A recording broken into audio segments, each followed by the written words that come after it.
Alrighty then. So I was actually about to go to bed the other night, and I got a notification on my phone from Amazon saying that they had a desktop buying guide that I should check out. So I checked it out, and I was mortified at the results. Like, the concept of the guide is good. You know, it asks you, what are you using the desktop for, so it can tailor the results to your needs, but the results it spits out are pretty garbage. So we're gonna take a closer look at it today, see what Amazon is suggesting their users buy if they're looking for a desktop PC and not willing to build their own, which you totally should be. And I may perhaps take one or two of the pre-builts we'll be looking at and revising their parts lists to make a better system for the amount of money they're asking. And maybe if you guys are interested in building a PC of that budget and for those needs, you might find this video a little helpful. The Corsair ONE i140 and i160 are the best portable powerhouses on the market, featuring up to an Intel Core i9 9900K and NVIDIA GeForce RTX 2080 Ti.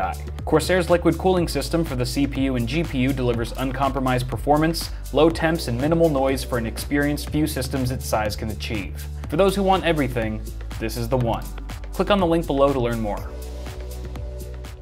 Let's just go ahead and rip Amazon a new one, starting at their desktop buying guide homepage here. Oh, and by the way, I am very aware that I haven't activated Windows on this system yet, but thank you in advance anyway for the million+ comments that are rolling in probably at this very moment, notifying me of that fact. Taking a look here, we've got a couple Apple iMacs. Those are like, really? These are the first things you show on the desktop buying guide landing page. Okay. You've also got a couple pre-builts here, Acer, Dell, CyberPower, but at the top of the page, you can narrow the results down further, as I mentioned, by picking which of these tasks you'll be using your desktop for.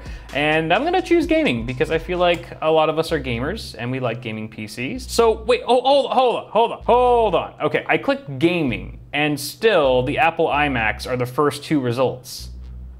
What? You know what? I'm not gonna hate. I'm gonna give them the benefit of the doubt. Both Apple and Amazon. I'm gonna click on the first one here and we'll take a look at the price and specs and see how it goes. So $1,549. Now bear in mind, the Apple iMacs are a little bit different because they come included with a 5K display, which is pretty nice bonus add. The one problem I have with that though is that if you're gonna buy an iMac primarily for gaming, most likely the specs inside are not gonna be able to drive that 5K display anyway. So, well, let's just take a look at the, who knows? Let's take a look at the specs. Let's see what's possible here. We've got a 7th gen dual core Core i5 CPU. $1,500 in 2019 should get you at least a Core i7 with 6 or 8 cores, or definitely a Ryzen 7 CPU with 8 cores and 16 threads if you're going AMD. We only have 8 gigs of RAM too. I mean, I've been able to fit 16 gigs in $500 budget PCs, no problem.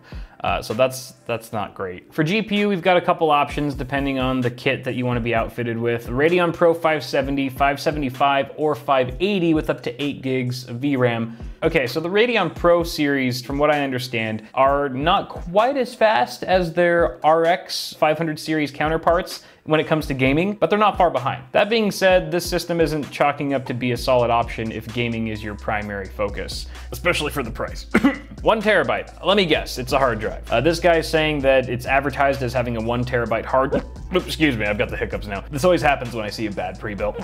Oh, there it is again. So I searched for the word SSD in the reviews, and on the product page with all the marketing text, nothing. We're talking about spinning rust here, which is, as most of us know, much slower than an SSD. And it's really not a fun experience if it's the only drive in your system. Okay, I'm done looking at this, all right? Amazon, I gave you the benefit of the doubt, bro, and you let me down. And you gave me the hiccups. That's not cool, man. What's up with that?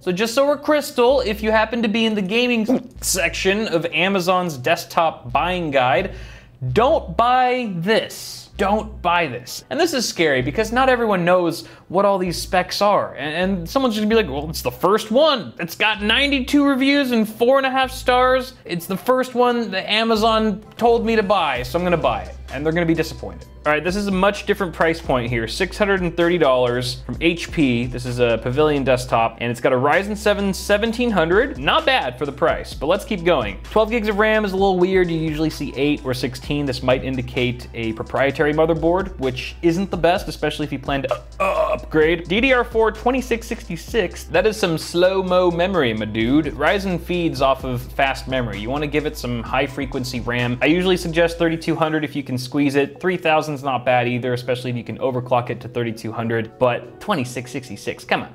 Come on. 1 terabyte hard drive, you know, I wasn't really expecting an SSD in here, although you could squeeze one in for this price point, and I'll show you how in just a moment. And Windows 10. And that's something worth noting is that pre-builts, to their credit, usually come included with the software. The operating system is included with the price, so you don't have to worry about that. What's the graphics? Give me the graphics. RX 550, get out! Come on, you can easily cram an RX 580 in there, no problemo. Especially with all the price drops we've been seeing. You can get an 8 gig model for 179 bucks. It's not too hard to find, so RX 550 is weak sauce. Shit's weak. I wonder what cooler they have in here too. They probably don't have a decent enough cooler for you to overclock that 1700. I would be very surprised if there's anything comparable to like a Hyper 212 in there. I have seen enough. All right, Amazon, you fed us a bad Apple recommendation and a bad PC recommendation. But those were both from really big name brands. What if we go to someone like, what if we check out a build from, say, a smaller SI? Maybe one I've never heard of, like Adamant Computers. I've never heard of Adamant. I can adamantly say that. So maybe they'll give you more bang for your buck. Let's check it out. No internet, no! All right, there we go. Ryzen 7 2700X. All right, now we're talking. 8 core, 16 threads, 2nd gen Ryzen. I'm feeling it, I'm feeling it. 16 gigs of RAM. Do we know the speed? It does not say. It does not say any of it. All right, not sure about that. 3 terabyte hard drive, 250 gig SSD, thank you. 650 watt power supply, and a GeForce RTX 2060. That's a little weak. Shit's weak. $1,600. With a $1,600 budget, I'm pretty sure you could squeeze a lot more performance out of a gaming rig. Let's see what we can do. Okay, so after like 10 minutes on PC Part Picker, I parted out a rig that comes out to $1,601. It's about the same price. They've got a 2700X, we've got a 2700. We can just overclock this, especially with our nice Noctua cooler. We can overclock all the cores probably to 4 gigahertz thereabouts, maybe even 4.1, and it's gonna perform exactly the same as, say, an overclocked 2700X running at the same frequency. However, if you aren't overclocking, that's not your thing, you're scared for some stupid reason, then yeah, okay, your 2700X is gonna run a little faster out of the box, but just overclock it. Just overclock it and you'll be fine. All right, so we got the Noctua cooler in there. It's a nice little air cooler, 120 millimeter fan. I hate these freaking hiccups. I'm so over it. MSI B450 Tomahawk motherboard. I definitely vouch for that board. I've used it a ton, and it's, you know, it's probably better than the board that's in here. I mean, I don't want to make any assumptions, but it probably is. I matched their 16 gigs of RAM, but we've got 3200 speed. Again, can't verify what the speed's running there. Intel 545S 256 gig SSD, more or less the same as what they have, although I'm not exactly sure what model they're using. This is the one area they have us beat. They've got a 3 terabyte hard drive. We have a 2 terabyte hard drive, but when you see the rest of the specs, I don't think that's gonna matter too much to the average user. We have an MSI RTX 2080.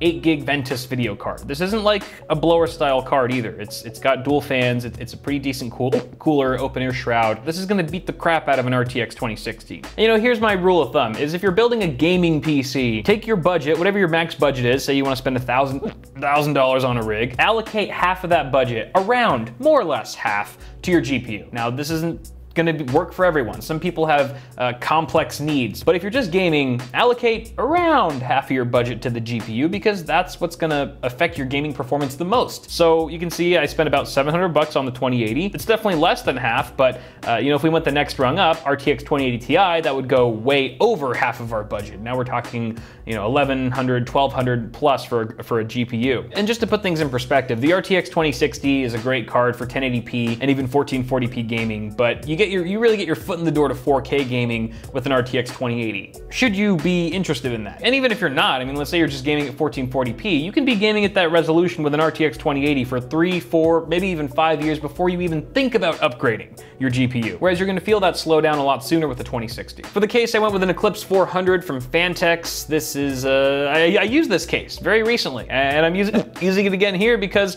I follow my own advice, damn it. It's $70 case, all right? Tempered glass. None of this acrylic nonsense. Not throwing shade on the Focus G. This is a great case. I actually really like this case a lot from Fractal. But if you have the money to spare and you like the way tempered glass looks and you don't want your side panel window being scratched up like a motherfucker, then this is a great option. It's got a power supply shroud. This case doesn't, and just great cable management all around. So solid option there. And we have a Seasonic Focus Gold 650 watt semi-modular unit. Oh yeah, and look at this. I included Windows 10 Home. Woo! $100. This is just a bonus, you know. If you go to like a Windows Key reseller, you can find them for much cheaper than retail. I usually get mine from a reseller for like 30 to 35 bucks, and it definitely keeps you from eating into your budget for the rest of the PC. All right, Adamant, you did much better than Apple and HP, but still not quite the build we're looking for here. So let's take a gander. I'll give you guys one more chance, Amazon. All right, show me something good. All right, let's go with CyberPower. All right, so first I went with an SI I didn't really know. CyberPower is practically a household name for PC builders, so let's see what they have to offer here. For $710, Ryzen 5 1400. Oof. Okay, so first gen Ryzen, this might be an older pre-built model. I would go with second gen Ryzen. If you're building a system now, just get a Ryzen 5 2600 perhaps. You would even get 2 more cores and 4 more threads as compared to this quad core here. An AMD R7 250, 2 GB card. No! What is that even capable of? I think I own an R7 250, but I've never benchmarked it. It's just been held captive in my garage all these years. It's probably tried to run away at some point, but you know, it's too slow. This isn't even good for 1080p anymore. Someone's gonna buy this. 16 people already bought this. I hope they got it on sale. 8 gigs of RAM, should be 16. 1 terabyte hard drive, no SSD. You get Windows 10, but that doesn't make up for Nah. All right, I'll be right back again. So here's my alternate parts list. Like I said, a Ryzen 5 2600 I think is a great choice for this price point. 6 cores, 12 threads, you get all the benefits and features of second gen Ryzen. Plus, it comes included with a Wraith Stealth cooler. So that's pretty cool, literally. And we're not gonna spend any additional money on a cooler that way. So that's fun. Gigabyte B450M DS3H. This is a micro ATX board, so we have to be comfortable with that form factor. This board, admittingly, does not have a bunch of bells and whistles. It's very basic. Although one thing that I made sure to look out for was 4 DIMM slots. There are a lot of B450 boards in this price range that only have 2 DIMM slots. I wanted to get 4, that way we can upgrade, expand down the line. We also have a 16 gig kit of Guile Evo Spear. So this is also some budget RAM, DDR4 at 3,000. Ideally, I like to have 3,200 in a perfect world, but considering the price of just $80, I think this is a pretty good deal. We have a much better storage solution here. I've actually managed to cram in an SSD, 240 gig. It's a PNY CS900. We can boot off of this. We can install frequently used applications. And this, even more so than the CPU upgrade, is gonna make the system feel perceptibly so much snappier and responsive. Still pairing that with a 1 terabyte hard drive, and I can't wait to hear all your jokes about how unreliable Seagate Barracudas are. The GPU is really the biggest upgrade here. We're going from an R7 250 with 2 gigs of memory to an RX 580 8 gig card. This is the Red Dragon from Power Color. It's got a cool little dragon on the box, so you know it's fast. But it's gonna be so much faster than that R7 250. It's not even funny. Now I did get a little inspired from the last pre-built we looked at with the Focus G from Fractal, that case. So I'm using that case again, but this is the Focus G Mini. Yeah, I know it's an acrylic side panel window, but it's $50, come on! And you know, it's got a really smart cable management layout. You know, all the cutouts are where they should be. They're ample size. There's plenty of space behind the motherboard tray if you know what you're doing. And it's very well built for the price. Steel material and all that jazz. Our power supply is a 500 watt, 80 plus bronze certified, semi-modular Rosewell Glacier. I've never used this unit before. It does have nasty ketchup and mustard cables, which I don't like, but it is semi-modular, it's 80 plus rated, has very good reviews, surprisingly, and it's within our budget. Now that's all the hardware for the system, and if that's all you're looking for, you don't need an OS. We're actually under that $710 price point, but if you do need an operating system like Windows 10 and you're paying full retail price, you are gonna go over $710. So I'm playing my Windows key reseller card right now. I went on kingwin.net, which is a key reseller that I use all the time, and I found a Windows 10 home key for $29.37. So I'm adding that to the list because if this was my personal build, that's the price I would pay for that key. I would go to Kingwin. I would not spend $100 on a freaking Windows 10 key. That's just ridiculous. The total cost, including the operating system, comes out to $708.87. That's cheaper like a whole $1 cheaper than this. Oh, and I missed this before. They have ketchup and mustard cables too. Oh, look at that stock fan. Oh, that stock AMD heatsink. Oh, I'm gonna have nightmares. So I guess the moral of the story here is if you're gonna go to the Amazon desktop buying guide to buy a gaming PC, don't. And that probably goes for all the other categories that they have here too. Like if you needed a system for multimedia and creative, the first thing that pops up is a $1,000 CyberPower PC. That I can already see right here is just, you can build a better system for this price. It's just the same pattern and trend that we're seeing with pre-built systems. And there are people out there who, for whatever reason, cannot or do not want to build their own. But if you can help it, if you could just manage to do it, it's so much better if you build it yourself, as hopefully I've demonstrated today. And for the record, I'm not knocking all pre-builts. There are companies out there who do pre-builts right, if you know where to look. And sure, in some way, this video is a bit of a critique towards those SIs and pre-built manufacturers, but it's also sort of a critique on Amazon more so, because they're the ones who are curating these lists for people who might not know what they're doing. In fact, if they're looking at a desktop buying guide, then they probably don't know what they're doing. And so I just feel like it might be a little bit risky or maybe even irresponsible for Amazon to just sort of loosey-goosey list iMac here. So I don't know, Amazon, you're smarter than me, you're the big company. Maybe hire someone who knows computers to do this, and hopefully everyone will benefit from it. But that's just my input, what do I know? But thank you for watching this video. If you enjoyed it, toss a like on it before you go and get subscribed for more tech stuff coming at you really soon. Did you guys notice that I put the acoustic foam panels down here? It's all kind of coming together. Still echoey in here, but I'm working on it. I have more stuff in the works for echo reduction, so that's coming soon too. Did I already say subscribe? Yeah, you guys know the drill. All right, that's all for now, guys. Thank you for watching. Have a good one, and I will see you all in the next video.